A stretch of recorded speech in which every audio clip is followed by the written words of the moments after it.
Salam Bapak Ibu Saudara terkasih Tuhan. Pada kesempatan ini kita akan menyaksikan debat yang sangat luar biasa, di mana ada seorang Muslim yang debat dengan Agatha, dan akhirnya perempuan Muslim ini mengakui percaya pada Yesus, dan ya akhirnya dia bertobat dan murtad. Mari kita dengar bagaimana debat mereka dan penjelasan Agatha tentang Tuhan Yesus. Tuhan Yesus memberkati kita. Kemanusiaannya, kalian nggak mau lihat keilahiannya, karena kalian pilih-pilih aja. Sama seperti kayak kalian ini nengok Agatha, oh ini penista aja, kalian cuma mau tahu saya sebagai penista, tapi kalian kenal saya nggak? Enggak.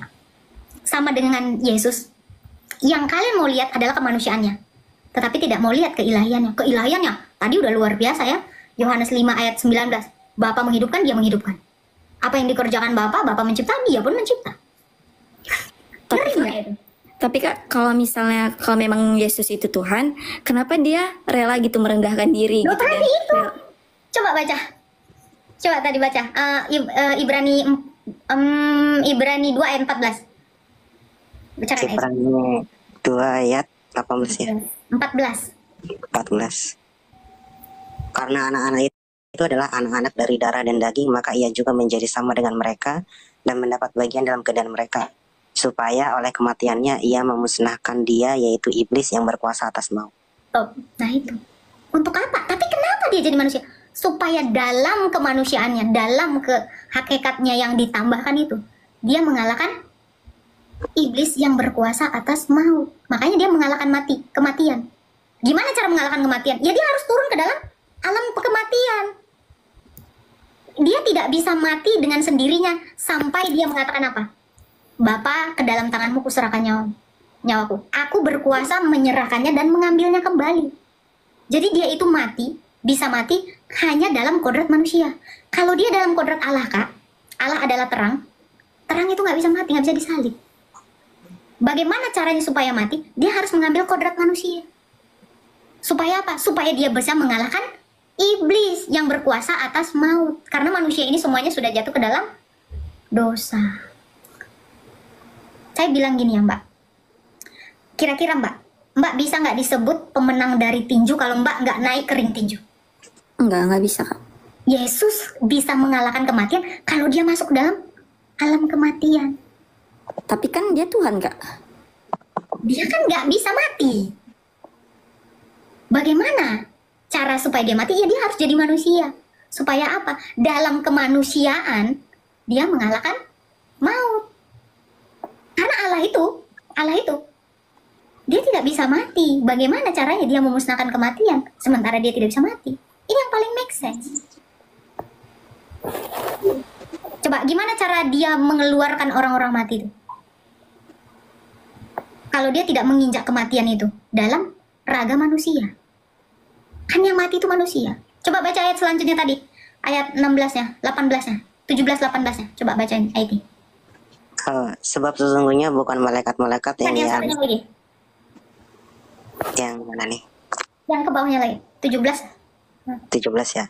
Itulah sebabnya maka dalam segala hal ia harus disamakan dengan saudara-saudaranya, supaya ia menjadi imam besar yang menaruh belas kasihan dan yang setia kepada Allah untuk mendamaikan dosa seluruh bangsa. Lagi 18-nya. Sebab karena ia sendiri telah menderita karena pencobaan, maka ia dapat menolong mereka yang dicobai. Orang-orang yang dicobai. Gitu. Cara mengalahkan dosa itu, dia harus dicobai. Makanya dia dicobai sama iblis kan. Coba kau ubah batu itu jadi roti. Dia nggak mau ngikutin iblis. Karena iblis bukan bapaknya. Coba kalau manusia, ayo nonton bokep, kerjain. Kenapa? Kau jadilah hamba iblis tadi. Dia dalam kemanusiaan, dia kalahkan itu. Keinginan-keinginan manusia yang didatangkan melalui pengaruh iblis. Itu, makanya itu. Dia kan merendahkan diri, dia itu yang ilahi. Mungkin si mbaknya belum puas keilahiannya. Coba kamu baca dulu. Wahyu 1 ayat 17.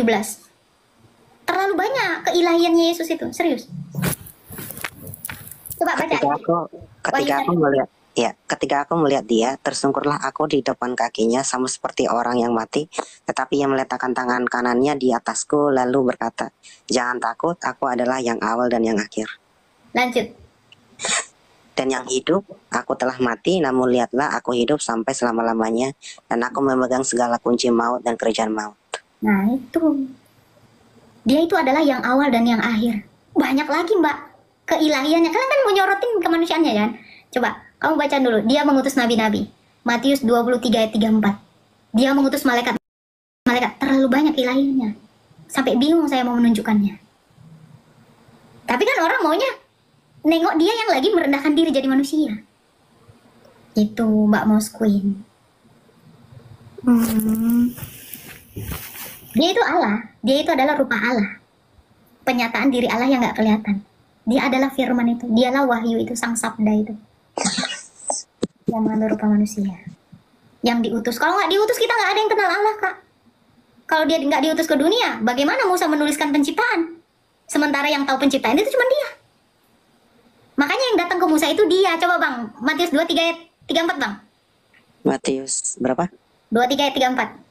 23:34. Sebab itu lihatlah aku mengutus kepadamu nabi-nabi, Yes, orang-orang. sudah. Nah, Ya. itu Yesus sendiri yang ngomong. Kalau dia tidak turun ke dunia, dia tidak menyatakannya kepada Musa yang menuliskan kitab Taurat, penciptaan. Aduh, jatuh Alkitab. Itu tidak akan ada yang tahu. Karena yang tahu bagaimana penciptaan itu dia cuma Yesus. Makanya dia datang kepada Musa. Untuk menceritakan bagaimana penciptaan itu. Penasaran, gimana Yesus mengaku dia itu ketemu sama Musa? Keluaran 3 ayat 14. Terlalu banyak mbak. Kalau ngejelasinnya banyak banget. Aku adalah aku. Itu perkenalan Yesus itu, firman itu kepada Musa. Dan itu diulangi lagi sama Yesus di dalam Yohanes 8 ayat 58. Aku adalah aku. Waktu Allah itu memperkenalkan dirinya sama Musa, coba baca bang. Keluaran 3 ayat 14. Keluaran 3 Ayat ayat 14. 14. Firman Allah kepada Musa, aku adalah aku. Lagi Sama firman-Nya, dengan- beginilah kau kata. Udah. Itu Yesus juga memperkenalkan dirinya sama bangsa Israel dengan mengatakan itu. Makanya dia dilempar, dirajam, tapi dia hilang. Belum waktunya kata dia. Terus dia mengaku lagi, aku anak Allah, aku anak manusia katanya. Loh, kok kan manusia? Kok ngaku anak manusia? Manusia itu nggak pernah mengaku dirinya manusia. Artinya dia yang ilahi. Orang-orang Israel itu cerdas. Makanya ketika dia mengatakan aku adalah aku, kau menghujat Allah, kata orang Israel. Jadi untuk orang-orang yang nanya, kenapa Yesus disalibkan? Karena dia mengaku Allah. Datang orang Islam nanyanya, di mana Yesus berkata akulah Tuhan, sembahlah aku. Justru gara-gara itulah dia disalibkan. Tapi Kalau kak, nggak dia ngaku Allah, nggak disalib dia. Ya udah kayak nabi biasa. tapi kak gini kak, mau nanya kak. Hmm. Allah itu kan mengutus si Yesus ya kan? Mengutus firmannya. Mengutus firmannya. Oke. Firmannya dulu diutus, baru jadi manusia dia. Nah, jadi saat Yesus jadi manusia, dia kan disalib tuh, ya kan? Nah, kenapa penciptanya itu, pencipta si Yesus ini bunuh si Orang dia Yesus? Gitu? pencipta kok, dia pencipta si Yesus. Gimana sih kau? Kok ditanya lagi pencipta si Yesus? Dia pencipta. Iya. Terus dia kan disalib gitu kan? Kenapa? Kan dia Tuhan gitu. Harusnya ngapain disalib? Kenapa dia harus mati dulu gitu? Itu tadi udah dibaca ayatnya. Supaya dengan kematiannya dia menolong orang-orang yang dicobain, Mbak. Dari tadi dijelasin loh. Tapi kan dia Tuhan loh Kak gitu loh. Dia kan Tuhan gitu. Dia kan kalau Tuhan kan maha Supaya segalanya. dia bisa mati, kakakku sayang. Ya, tuh dia disamakan seperti manusia. Supaya apa? Supaya dia turun ke dalam kerajaan maut. Supaya dia bisa mati. Kak, memang tujuan dia itu untuk mati. Makanya dikatakan apa? Imam besar itu. Coba baca ayat ke-17-nya tadi. Coba IT. Aduh, ini Mbak ini lama kali deh ngerti. Ke-17.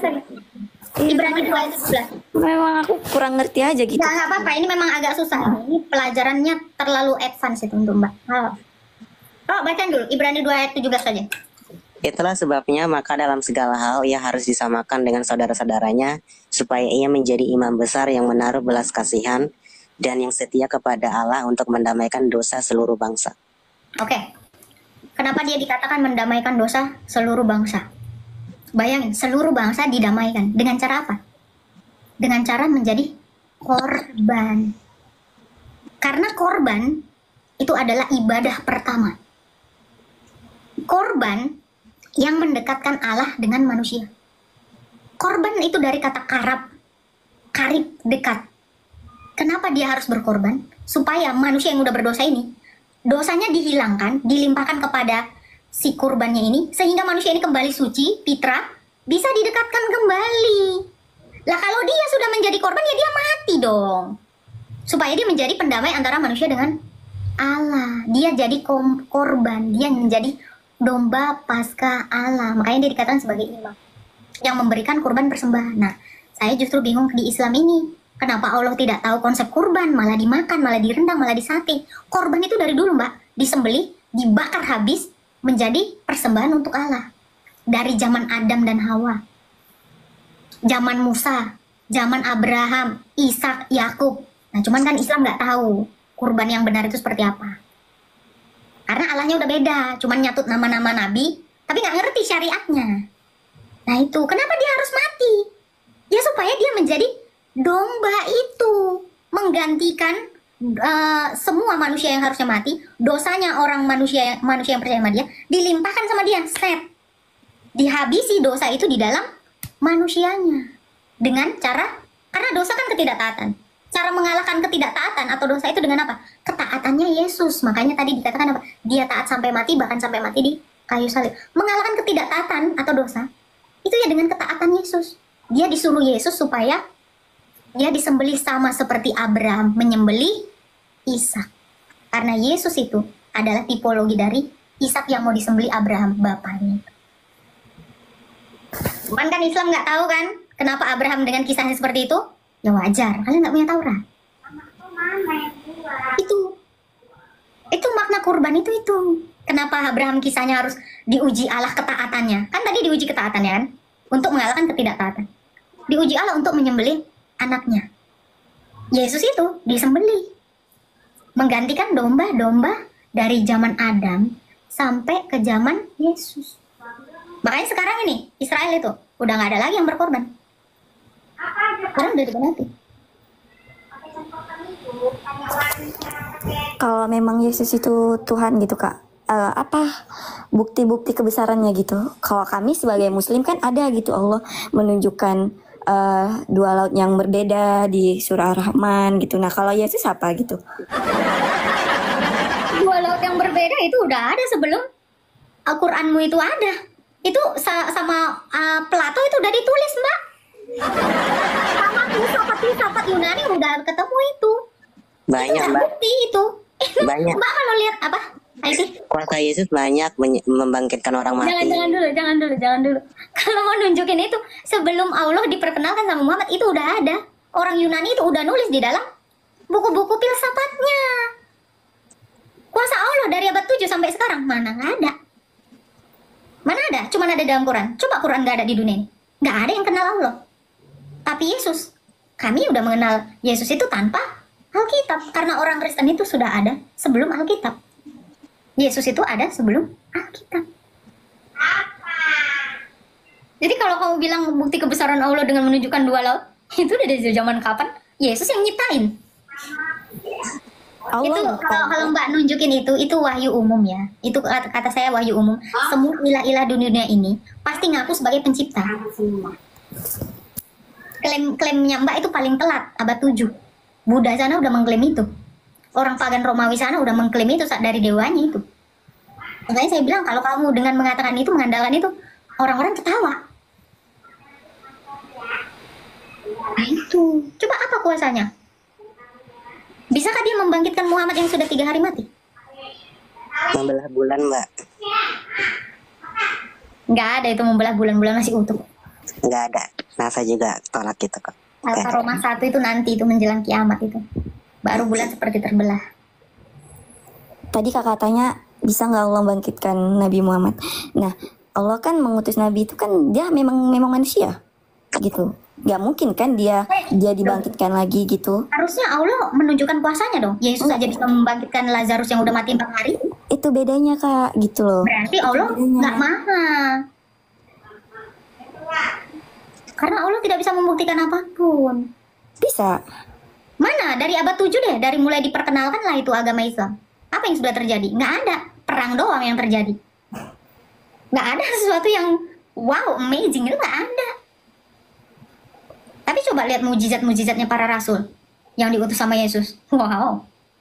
Nggak usah lah dulu itu. Paulus saya menghidupkan yang mati.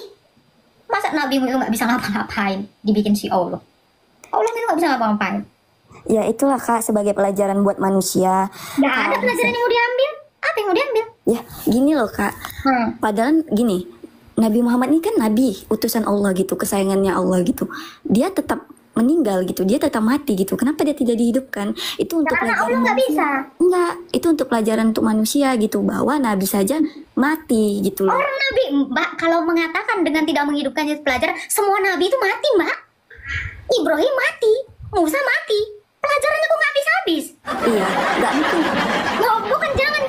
Kalau saya compare ya, kalau dengan dia tidak bisa menghidupkannya, lu Ibrahim sana mati, Mbak. Apa itu udah jadi pelajaran? Udah. Terus nanti diulang lagi jadi pelajaran. Itu bukan pelajaran namanya. Ya emang kagak bisa. Coba Yesus.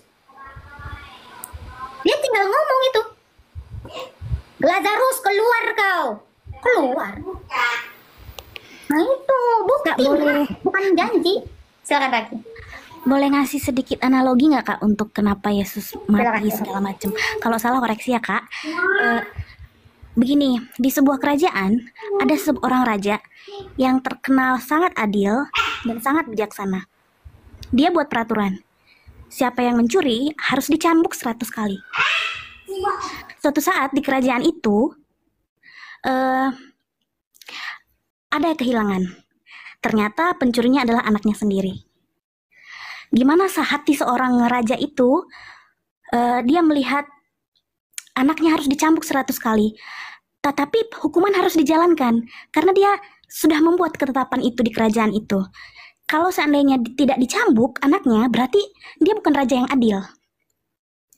Akhirnya, anaknya ini harus dicambuk 100 kali sesuai dengan ketetapan yang dia buat. Tapi karena saking sayangnya raja ini sama anaknya, saking cintanya sama anaknya, dia lepas jubah kekerajaannya ini, dia peluk anaknya, akhirnya hukumannya, cambukannya jatuh kepada dia sendiri gitu. Nah, dia raja, tapi bukan berarti dia bodoh gitu untuk menebus anaknya, enggak. Karena sayangnya dia memberi diri gitu. Jadi bukan kok Yesus mati gitu ya, kok Yesus disalib, enggak. Dia memberi diri untuk menebus kita. Dia tahu kita ini harus mau hukumannya karena dia tuh kudus, nggak bisa bersentuhan dengan dosa.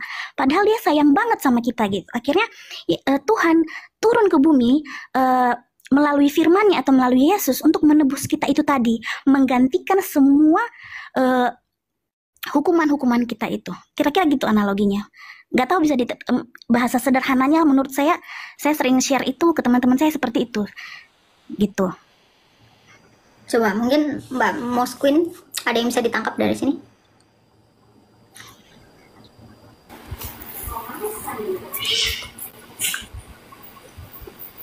Ada yang bisa ditangkap dari analoginya? Ya, tapi itu ya Mbak ya. Tadi udah dijelasin panjang lebar, cuman si Mbaknya nggak ini ya. Cuman itu Mbak, kalaulah memang Mbak ini percaya kepada Allah yang adalah katanya Maha Kuasa, kenapa tidak ada kemahakuasaan yang ditunjukkan? Ada, Selain Kak. kan ayat-ayat. Banyak Kak, kalau Kakak minta kuasa-kuasanya banyak. Di Al-Quran banyak Kak. Dari abad 7 sampai sekarang apa? Saya memang kan tadi saya bilang saya memang gak terlalu dalam banget soal agama. Tapi saya cuman pengen tahu aja gitu, apa sih bedanya Yesus sama Allah kami gitu. Ya, Nah, tadi kan Mbak ya. Mbak kalau baca Al-Hadid ayat 3, katakanlah dia, kul huwallahu. Bukan. Al-Hadid ayat 3 saya lupa ya. Al-awal al-akhir. Katakanlah dia yang awal dan yang akhir. Betul nggak? Yang zohir dan yang batin. Pernah kenal ini? Ayat ini? pernah. Itu udah dikatakan Yesus, tadi sudah saya sebutkan. Di dalam Wahyu 1 ayat 17. Kenapa Allah mengkopas apa yang dikatakan Yesus? Yesus mengatakan itu. Aku adalah yang awal dan yang akhir. Aku telah hidup. Dia yang zohir dan dia yang batin. Karena dia adalah Allah dan manusia. Kenapa? Al-Hadid ayat 3 dikatakan, katakanlah dia yang awal dan yang akhir. Allah bahkan menunjuk Tuhan Yesus. Karena itu memang perkataan Yesus. Ini di abad 1.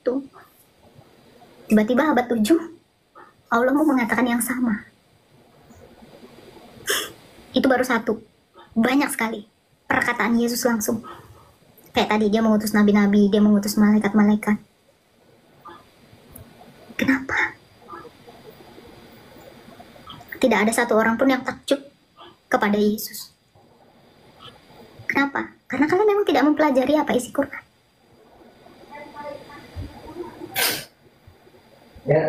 Yesus itu berulang kali loh menunjukkan kuasanya yang adalah Allah. Membangkitkan Lazarus. Membuat biji mata, orang yang nggak punya biji mata, diambil tanah. Cuk. Jadi. Ini bahkan dikutip sama Allah bukan? Dia pengusap dikatakan kan? Dia mengubah air jadi anggur. Sebenarnya sequelnya adalah ketika dia mati dan bangkit pada hari yang ketiga. Tahu nggak kenapa? Ini dari tadi kau tanyakan, kenapa dia harus mati? Dia kan udah janji sama Adam, dia udah janji sama Abraham, dia udah janji sama Musa.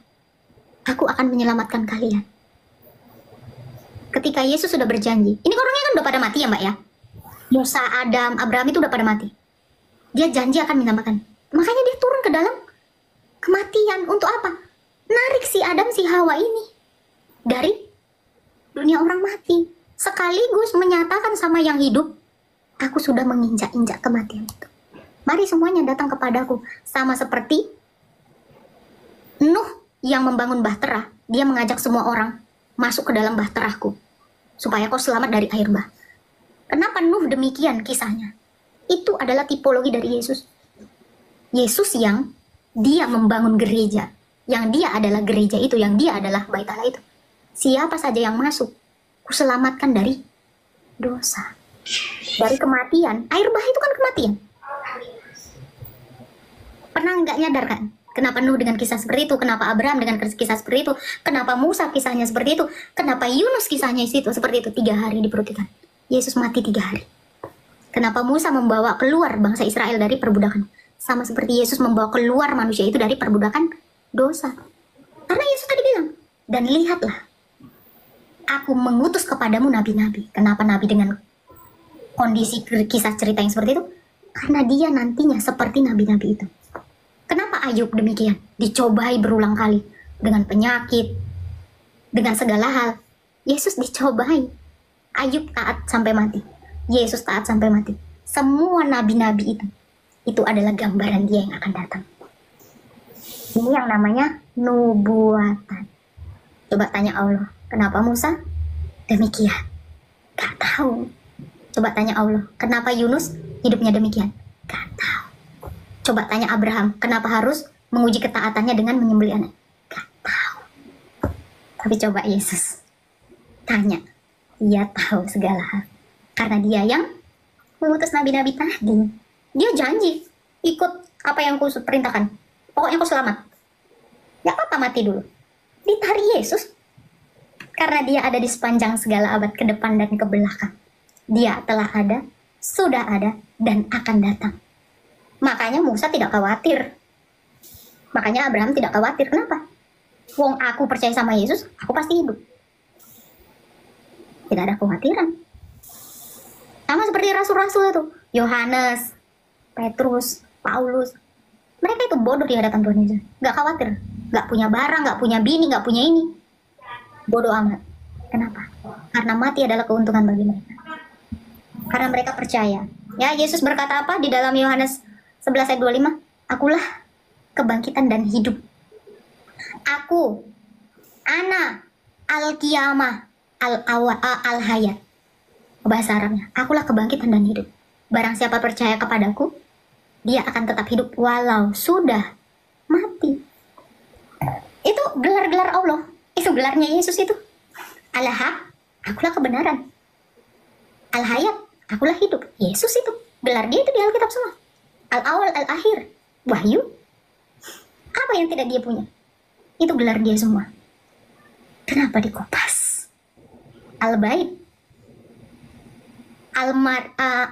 Al-Marij, dia raja apa gue lupa, raja apa, lupa gue. Majid apa, Ma'rij ya, itu semua itu gelarnya Yesus, raja dia. Enggak, raja itu bahasa Arabnya apa, lupa gue. Tapi Kak, menurut Kakak, Al-Malik, sorry Al-Malik. Oh, sorry Kak, saya izin keluar ya. Terima kasih ya. Ya. Apa lagi, Mas Queen? Silakan. tapi Kak gini, menurut Kakak ya, Yesus dengan Isa Al-Masih itu menurut Kakak sama nggak? Merujuk kepada satu orang, tapi kisah di abad 7 diselewengkan, dirubah, jadi diserupakan. Itu merujuk kepada satu orang. Makanya kan di dalam 2 kalimat syahadat kalian kan dikatakan ini kan, asyhadu alla ilaha illallah wa asyhadu anna muhammadur rasulullah, yang bawahnya. Dan asyhadu alla Isa kalimatullah wal ruhullah. Kenapa Isa dikatakan adalah kalimatullah dan ruhullah? Apa kalimat Allah itu diciptakan? Apa ruhullah itu diciptakan? Itu merujuk kepada yang sama, Isa. Tapi kan abad 7 nggak tahu kisahnya. Makanya dibikin cerita yang kayak gitu, diserupakan. Ditanya siapa yang diserupakan, nggak ada yang tahu. Betul nggak? Itu merujuk kepada yang sama, tapi kisahnya diubah. Coba, yang di abad 1 Mbak, ada nggak data yang mengatakan Yesus itu nggak mati tapi diserupakan? Nggak ada. Data abad 1 semua bilang dia itu disalib. Tiba-tiba abad 7 datanya lain, nggak disalib. Jadi Yesus di sini bukan yang Kakak anggap itu sebagai Isa. Kisahnya tapi lain ceritanya. Tapi Ibarat kata gini, ibarat kata Agatha ini satu, yang kenal aku, yang tinggal sejaman sama aku, itu menyatakan aku A, B, C, D. Terus 7 abad berikutnya bilang si Agatha itu burik, hitam, gosong, keriting. Nah, dia ngasih cerita yang lain, merujuknya kepada satu yang sama. Tapi kisah yang di abad 7 diganti, yang ngadi-ngadi semuanya. Sementara yang paling valid apa? Yang orang-orang kesaksian yang di zaman saya dong, yang tinggal barengan sama saya, yang lebih kenal sama saya, ya nggak dari saya dong. Nah itu, karena yang di abad 7 gak kenal, ketemu kagak, nengok siapa saksinya enggak, kayaknya nggak ngerti apa-apa. Nah itu, merujuknya pasti ke orang yang satu, karena yang lahir dari perawan itu cuma satu-satunya, Yesus. Isa. Kami kalau di Al-Quran Isa Kak. Iya, Isa. Bahasa Arabnya Yesus itu Yasu. Isa itu karena nyontek dari Kristen Syria sana. Itu. Kalau bahasa Arabnya Yesus, Yasu. Itu kan nyontek dari itu. Kata-kata ini, fonetik korespondensi dari Syria sana. Isa.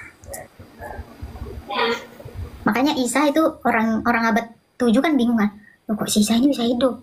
Oh, berarti dia nggak mati, kok hidup aja dia terus. Karena dia nggak tahu kisahnya. Menduga-duga. Maryam itu. Kan surah Maryam dikatakan apa? Prasangka mereka tuh. Karena abad 7 nggak ada yang tahu. Andai Muhammad lebih gigih lagi baca Alkitab, mungkin dia akan menceritakan hal yang sama dengan katakan Alkitab. Orang Umar aja baca Taurat dilarang sama Muhammad, ada tuh hadisnya. Andai Quran yang di zaman Said bin Thabit itu nggak dibakar sama si Utsman, mungkin kisahnya mungkin sama. Pernah tahu nggak Quran itu pernah dibakar Mbak? Quran yang kita pakai sekarang ini keluaran Kairo 1924. Quran di zaman sana nggak ada. Nah itu, makanya sangat saya sayangkan. Makanya kalian bacalah Taurat. Gitu ya. Nah, kalau main logikanya gini ya Mbak, bisa nggak uang palsu itu duluan ada dibanding uang asli? Nggak bisa. Ya, sama kayak seperti kisah Yesus. pasti duluan yang asli dong, baru yang palsu. Ya kan? Nggak mungkin kan? Kan klaimnya di Quran kan gitu. Itunya udah diubah-ubah. Ya kalian lah yang ubah, itu bukan kami. Karena kami yang asli. Abad 1 nggak ada yang bilang diserupakan. Abad 7 diserupakan. Mana yang asli? Pasti yang abad pertama lah. Logikanya gitu. Oh, kayak kata si Kies. Uang palsu itu belakangan datang. Yang asli dulu.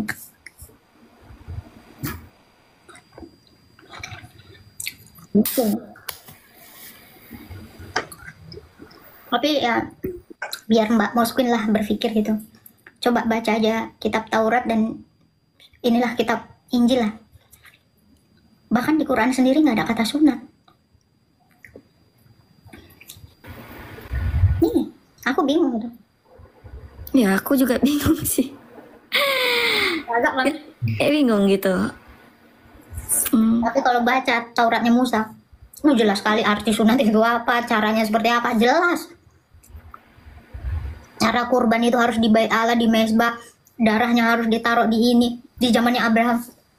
Coba yang ini sekarang, apa esensi kurban, kadang aku nggak ngerti. Bingung kan? Ya Mbak, tapi pikir-pikir aja dulu.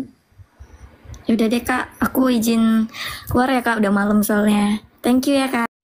Mazmur 47 ayat 1 sampai yang ke-10 mengatakan, Allah Raja seluruh bumi, untuk pemimpin biduan dari Bani Korah, Mazmur.